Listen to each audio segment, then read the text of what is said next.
D'autres gens me disent que ces rencontres-là se font pas par hasard. Mais bon, j'irai pas jusque-là, n'étant pas croyant, ni catholique pratiquant, ni ne pratiquant aucune religion. Je n'irai pas jusqu'à dire que j'ai été choisi en aucun cas pour. Moi, j'ai dans mon idée de terrien, de terre à terre, que je me suis retrouvé là comme David Vincent. Je me suis trouvé là devant cette bête et j'ai fait cette rencontre du troisième type que je n'avais pas cherché. Mais moi, alors je vais te dire, c'est aussi pour ça que j'ai voulu t'interviewer sérieusement, te donner la parole, parce que moi je trouve que ton histoire est très troublante. Je te trouve extrêmement crédible. Bien entendu, on n'a aucune preuve de ce que tu n'aurais jamais racontes. aucune preuve, même si Mais pour moi, tous les détails que tu donnes sont vraiment très précis. C'est vraiment bluffant de t'entendre, parce qu'en plus tu n'as pas varié dans ton témoignage depuis plus de 2 ans. Oui, 2 ans et demi. Voilà, 2 ans et demi. C'est pour ça que j'ai eu envie de t'interviewer et de rendre public ton expérience, parce que moi, à t'entendre, j'ai vraiment le sentiment que tu es sincère. De toute façon, on ressent bien aussi ton émotion quand tu en parles. On voit bien que tu as été choqué par ce que tu as vu. Ça se sent encore, même 2 ans après. Tu as vu quelque chose d'inexpliqué. Alors maintenant, j'ai vu quelque chose de vivant qui était là. Je n'ai pas vu une image, je n'ai pas vu un film, je n'ai pas vu un hologramme. J'ai fait la rencontre avec une créature vivante. C'est ça qui est troublant, c'est que cette chose existe, elle était là. Sauf que, quelle est cette chose, je ne sais pas. Et les questions éternelles, je pense que je me poserai, sont les suivantes, c'est qui était cette créature, cette bête, et d'où venait-elle? C'est les deux principales questions que j'ai. Alors, pour compléter également mon histoire, c'est que j'ai laissé à l'époque, janvier et février passés, et lors de mon anniversaire en mars, je raconte ça, parce que ça, au bout de 3 mois, ça me pèse un peu quand même si mes proches le savaient, et un collègue de boulot. Je raconte ça à mon frère aîné, proche, à ma belle-sœur, aux gens qui étaient là. Bon, les gens sont éberlués, les gens sourient en me disant, mais qu'est-ce que c'est que cette histoire? Et ce qui est chose normale, réaction normale. Et j'irai voir à ce moment-là, 3 mois après, j'ai un sentiment d'essayer de trouver des raisons à cette rencontre. Bon. Alors, je me dis, tiens, va voir le maire de, qui est un personnage public, et je dis, tiens, monsieur le maire, il y a 3 mois de ça, j'ai fait, est-ce que vous pouvez m'écouter là? Oui, allez-y. J'ai fait une rencontre bizarre avec une bête vraiment bizarre, et je lui dis simplement, est-ce que les chasseurs de la commune, c'est un grand territoire de chasse, est-ce qu'ils vous ont rapporté, je sais pas, ces 5 dernières années, ou un jour, comme quoi ils avaient rencontré une bête, un animal vraiment étrange durant la chasse, sachant que les sangliers descendent, on est envahi de sangliers comme toutes les collines du sud, et s'ils auraient pu rencontrer une bestiole vraiment bizarre. Ah, il me dit non, pas que je sache. Après, j'en ai parlé à des chasseurs, sans m'étendre. Les types m'ont dit non, écoutez, on n'a pas fait de rencontre plus étrange que ça. Voilà. Et 2 semaines après, comme ça, je me dis, tiens, je vais aller voir le père qui exerce en tant que curé sur les communes, les paroisses de. Et bon, c'est un homme sage.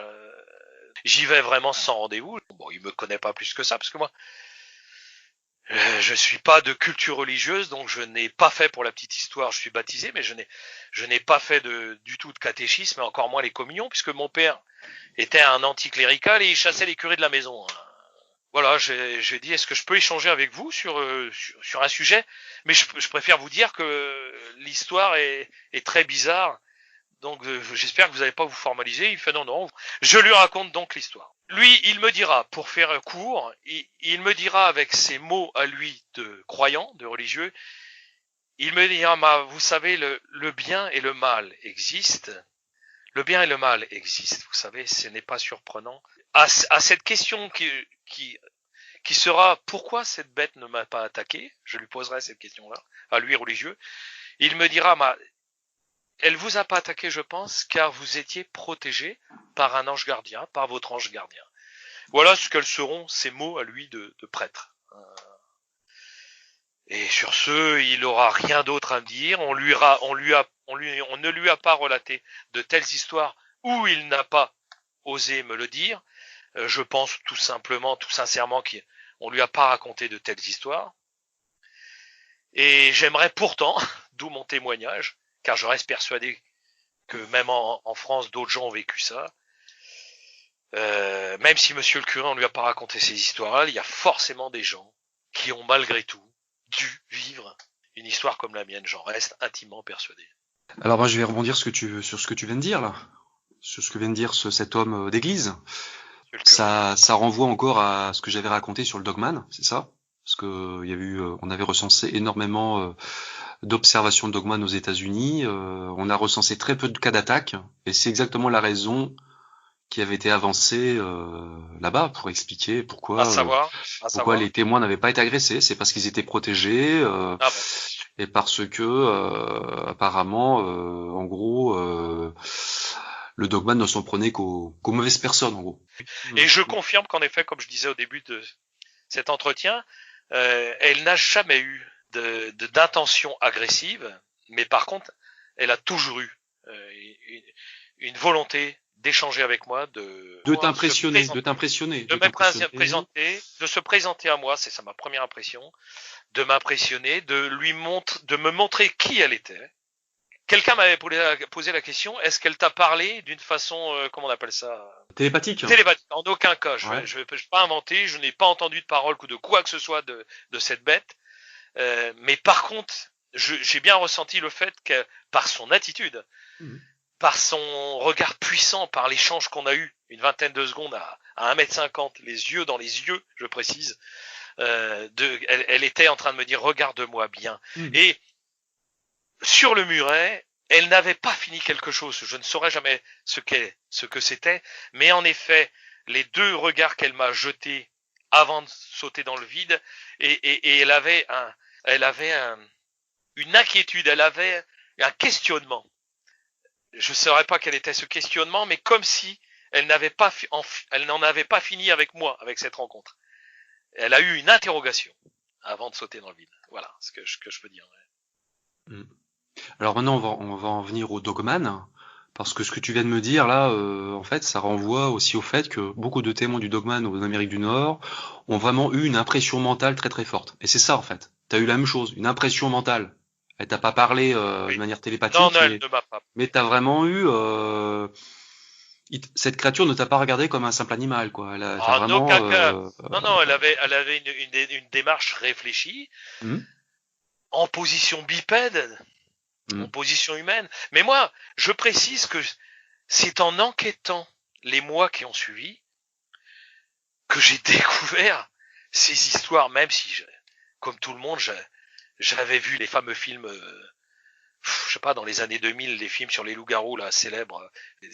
J'ai découvert l'histoire des loups-garous. Pourquoi j'ai contacté un garçon comme toi, et du moins c'est toi qui m'as contacté par la suite, et un cercle restreint, c'est que moi, je voulais trouver d'une façon terre à terre quel pouvait être cet animal, cette bête. Tu vois? Et c'est au fur et à mesure des sites et des images que je découvrais que ma bestiole, ma créature, m'emportait là où je ne voulais pas aller, car vers d'une histoire de paranormal, une histoire surnaturelle, une histoire voire religieuse, tu vois? Alors que moi, j'en suis toujours à me dire, mais après tout, nous dans les Alpes, là on est dans les Alpes du Sud, il y a énormément de grottes, énormément de cavernes. C'est pour ça que d'ailleurs par la suite, avec un ami, je descendrai dans les rivières en contrebas du talus et du muret donc de la route. On a des petites cavernes où l'eau passe à ce moment-là. Il y a des espèces de petites cavernes. Et j'aime à penser que des créatures comme ça, et pourquoi pas après tout que ces créatures bien terrestres, qui vivent la nuit, d'où les yeux rouges, vogueraient, navigueraient à travers les Alpes, à travers les montagnes comme ça, de lit de rivière en lit de rivière, et de montagne en montagne. Voilà.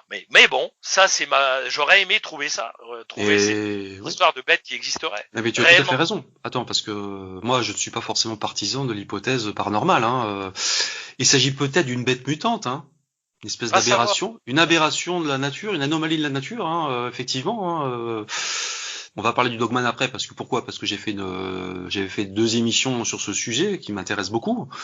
mais peut-être que tu as vu une créature faite de chair et d'os, qui a vraiment une origine biologique, dont l'existence n'a pas encore été forcément prouvée par la science. Voilà, c'est peut-être une anomalie, Ça, c'est une des interrogations de une réflexion. bête mutante, je sais pas.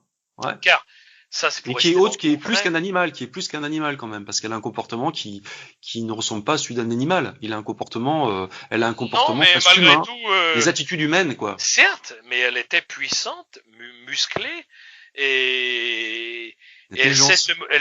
d'aisance, elle sait se mouvoir à la perfection. Mhm. Moi, je l'ai vu bien réel, Mhm. et, Mhm.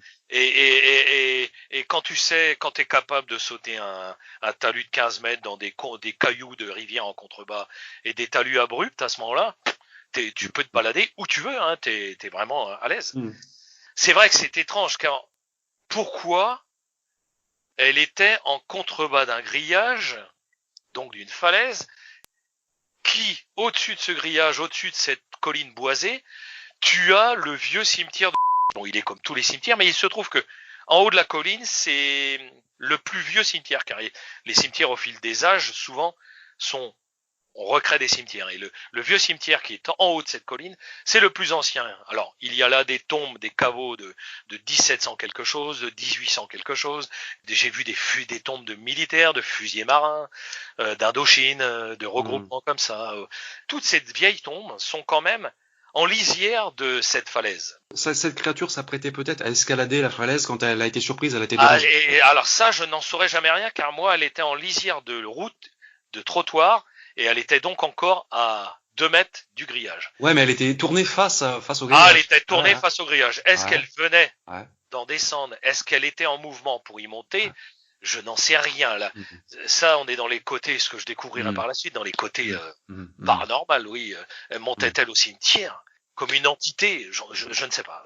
Je vais parler du Dogman maintenant. Je vais lister tous les points communs que j'ai notés entre ton histoire et celle du Dogman, quoi, en fait. Parce que j'ai étudié pas mal d'affaires aux États-Unis.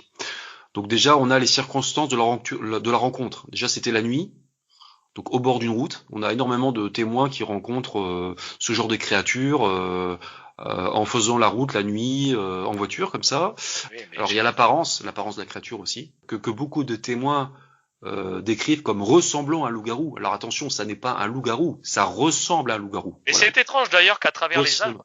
moi ça m'a frappé, ça, en observant ça, que des témoignages passaient les âges. C'est-à-dire, il y a des témoignages, des textes qu'on retrouve de Platon, d'Hérodote, qui parlent, et ce ne sont pas des inventions, car ces textes ont été traduits et existent, qui parlent de la vision de ces bêtes, ces créatures. Ça m'a marqué. Je me dis, mais comment ça se fait que depuis l'Antiquité, des gens comme moi ont vécu des observations, des rencontres comme ça. Ça, en Ouais. effet, c'est quand même très troublant, quoi. Ça n'est pas Qu'à une travers ça n'est pas une invention de l'internet, quoi. C'est ça, ça existe depuis la nuit des temps. Voilà.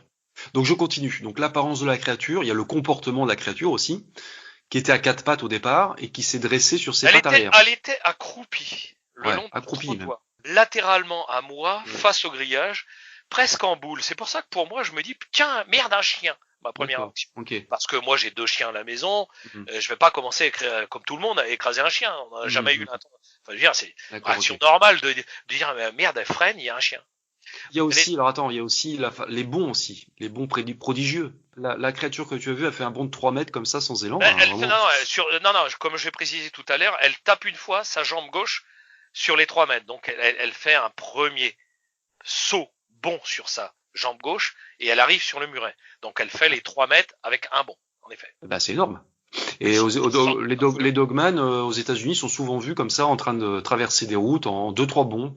Très Et rapide aussi, très rapide. C'est une créature très rapide, hein, c'est le ça. dogman. Et donc ta créature était aussi rapide, il me semble. Hein. Elle Elle est était partie très rapide vite. sur Hein. le premier mouvement, Ouais. c'est-à-dire que quand elle m'observe dans les phares, et qu'elle est donc gênée par les phares, donc elle décide de venir à faire les 10 mètres et venir à ma vitre passager, elle les fait en une fraction de seconde, mais elle ne le fait pas par un bond. Elle les fait à ce moment-là, par un mouvement de ces mouvements de marche hyper rapide sur ses 2 pattes arrière, mais ses 2 bras avant touchent encore le sol. Tac, tac, tac, tac, tac. Un chien ou un loup n'aurait jamais fait Voilà. ça. Un chien ou un loup serait resté tétanisé dans les feux, il t'aurait regardé, il serait resté sur place. Hein. Ah, tout T'aurais à fait. fait, Tu sais, moi, c'est comme les précisais. kangourous, c'est comme les kangourous en Australie sur les routes, tu sais, Et absolument. ils sont pris dans Moi, les phares comme ça, ils sont tétanisés, ils bougent pas, ils viendront sûrement pas voir ce qui se passe derrière la lumière, quoi. et je C'est confirme, clair. puisque Ouais. étant né à la campagne, combien de fois, comme tous les gens qui vivent à la campagne, j'ai rencontré des chevreuils, on était envahi par ça. Donc, en effet, la réaction normale de ces bêtes-là, c'est une fois qu'ils sont dans tes phares, si tu as la chance de ne pas les avoir écrasés, c'est qu'ils se sauvent, d'une façon ou d'une autre. Mais en aucun cas, ils viennent à ta vie de passager se présenter, en aucun cas. Alors je continue avec le Dogman, la connexion possible avec le